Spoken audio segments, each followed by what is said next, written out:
Hey, or some say, hey, YouTuber. Hey, here I am. Oh, sorry, it's late. Oh, sorry guys, Hey. I'm running late today. Wow, you want me to This teach Sensei Roger here, and we got our assistant here, Paul, and you're watching Kenpo For Beginners Lesson 9. Alright, I want to start with a disclaimer today, like always. Alright, you guys assume responsibility if you train with this video. Because the thing is, you're training on your own with no supervision. So you gotta be careful about what you do so you don't hurt yourself, you don't hurt others, you gotta be responsible.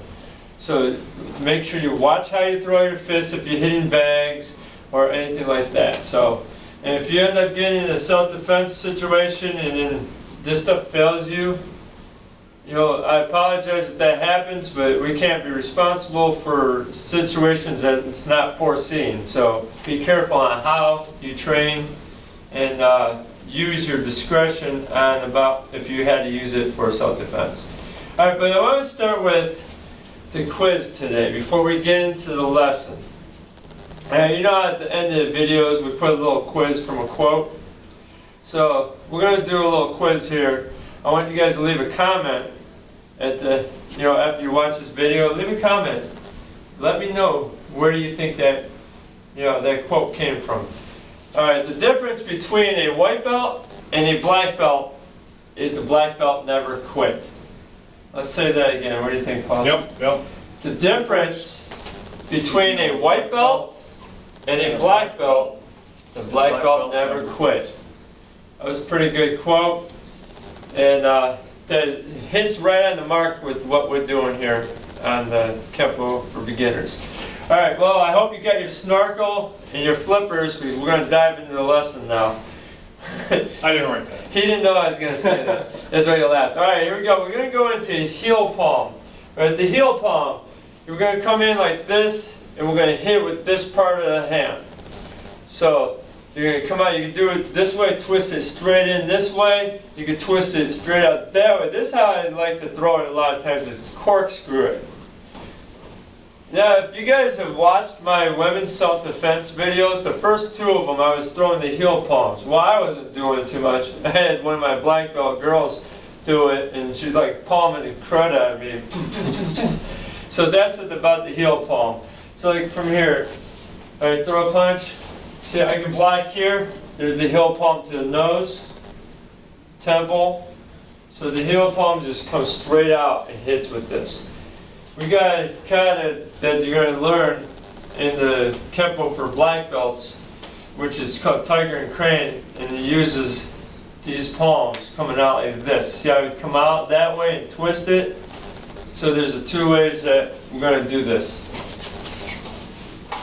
Now hitting these focus mitts with the heel palm, it does not feel that strong compared to a punch. But let me tell you right now, the heel palm is a lot safer on a street situation than a punch. Because a punch, I get hit wrong, you break my hand real easy. You also got to be careful about throwing the heel palm. If you hit it with the wrong part of your hand, you can jam your wrist. So you got to be very careful. And if you hit too many heel palms, like a lot of people you see breaking boards and bricks, that creates a lot of injury to your hand. You have to condition your hand for this, for doing those strikes. But the problem about hitting constant things hard too with that heel palm, hitting the pads aren't bad, but if you start hitting those bricks, it creates a problem with that nerve right here. What is it called? A carpal tunnel when that nerve gets pinched off. So just letting you guys know what could happen. Alright, here we go. Let's do the heel palm. We're getting a horse stance for now. So we're going to go in a horse stance. Paul's going to come out like this and hit the palm this way. And then he's going to come out this way. And then he's going to come out that way. So we're coming from here to here. Just to show different ways of doing it. So from here, come right out. Boom. Other hand. See, it feels kind of weird on the pad, doesn't it?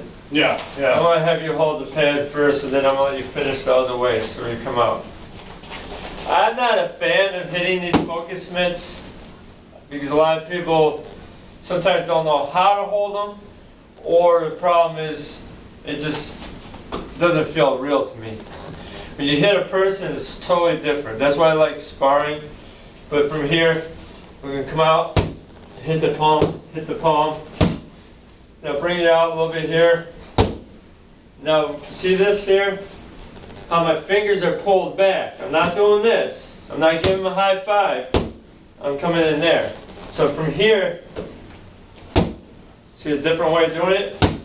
And there's another way of doing it. I like this one to the chest, the corkscrew. If someone's coming at you, you hit them in the sternum or the solar plexus. So from there, okay, so you went straight out. I want you to do is this way now, and try that. That's just like we do in tiger and crane. Stuff I don't do. Yeah, it's a little different. All right, take your hand out like that and turn it out.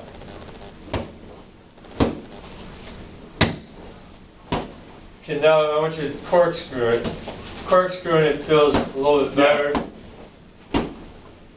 Nice thing about corkscrewing it, if you hit somebody come at me, I come in like this, I hit them in the chest or the solar plexus. Say I hit him right here in the solar plexus. I hit here, what's going to happen? He's probably going to bend over and he might jam my fingers and my wrist. If I come this way, he falls over, it doesn't matter. Watch this. Fall over, there's the elbow, this claw. Kick him in the leg. Elbow to the face, I don't hurt. So there's your heel palm. Now the heel palm could go here now. I come at you, grab you or something, put it right to my chinny chin chin. What do we call that? Chin music? What was that when wrestler used to say? Sweet chin music? Alright, now we're going to go to a back fist ridge hand. This is a combination that I like here. Just one, then two to the ridge hand. That's it. So from here to here. Remember when you throw your back fist, don't pull your hand back here to here. From here, see how I get my hands like this? I raise it up and then out. Because the idea here is your opponent is on the side of you. So I'm coming out like this. Now pivot and throw it out there like that and swing it out. And when you're doing it, you see how Paul's thumb is hanging down? This is a common mistake. So bring it out there. You see how it's like that? I want you to bring your thumb up like this. I was just telling Paul today too, is it's nice when we get the mistakes in these videos like that, is now it helps you guys understand that these mistakes do happen. You know, we were just talking about the mistakes in there. You know, sometimes you're like, man, those guys are messing up. Or you guys might say, hey, they're doing it on purpose so we can see. Sometimes it's both. Yeah. Sometimes we go, oops, but then we go, okay, this is the way it is. Or sometimes literally we just do it on purpose. I'm going to let that up to you guys to guess that, if that's on purpose or not. Yeah, I'm not going to tell you when. We'll never tell. We're going to play it off. That was on purpose or not. But the thing is, it's important to know those mistakes. Because if you go like this, that could break your thumb really easy. It can catch it and snap it underneath. So you got to hit here. Remember what we were saying about the ridge hand? It's a soft target weapon. Yeah. Unless you're doing your conditioning of it, where you're going to take a lot more, force. I don't condition my hands. I'm going to tell you guys that right now. I'm going to be truthful. Because how often have I used this stuff in actual self-defense? Zero. At this point. For myself, but I did defend somebody with it once. So out of 26 years almost, one time I used it in the street.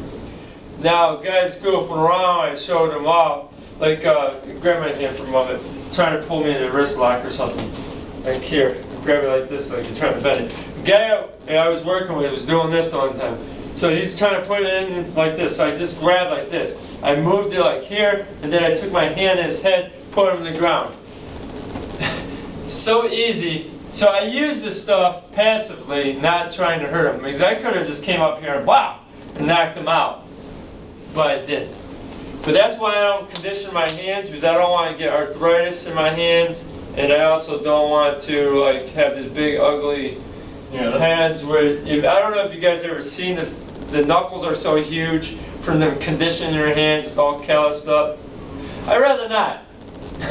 Yeah, I'm not making a habit of street fighting. Right. So, Yeah, bone problems come naturally. Don't push it faster than it has to be. Exactly, and this is the thing about heel palms. That's what's nice about that.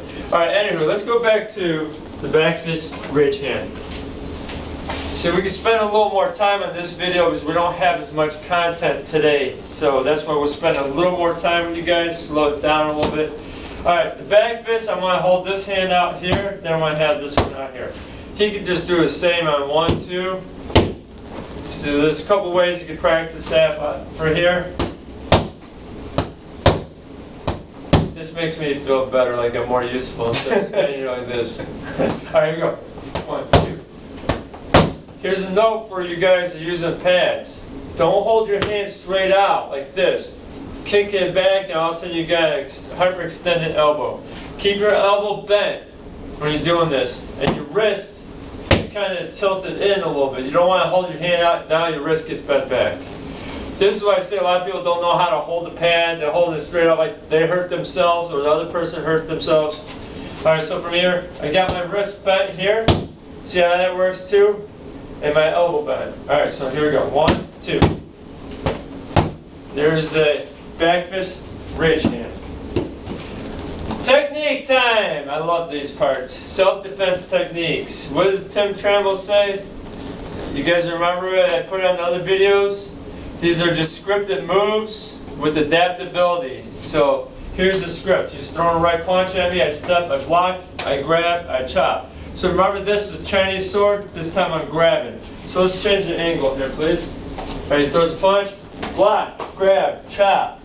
It doesn't stop here. I twist this, I'm going like twisting forward. So I expose the elbow, and then I take the arm and break up like that. So this is the technique that I call snapping limb. Alright, so from here, throw a punch. This is a Kenpo technique that you see all over the place. Guys have done this, but there was no set name for this in the Tracy system. There might have been at one time, but this is stuff we always play with in the group classes and different things. So I didn't make this up, I just took this from other people too, from other teachers, and this is one thing I see that's common. So here we go, I'm throwing a punch, block it in, grab, chop it through, turn, and bam. And I can feel that, even though he did not hit me hard, and I felt that on my elbow. So you guys practicing this with somebody else? Hyperextends that elbow. Be very, very careful with these elbows. Even though you may not break the elbow, you hyperextend it, you get tendonitis will set in real fast. I've had that a few times. I actually have tendonitis at this moment. So that's why I said when you hit that just a little bit, I was like, woo, you can say hello. But I got the tendonitis on the inside, which they call the golfer's elbow. I've had it on the outside, holding the pads wrong, hit it, and then I got tendonitis developed because it hyperextended it. Alright, so let's do this again. I call this snapping limb. This is right from the Chinese sword family. So let's step with the right foot to about 12:30, 1 o'clock.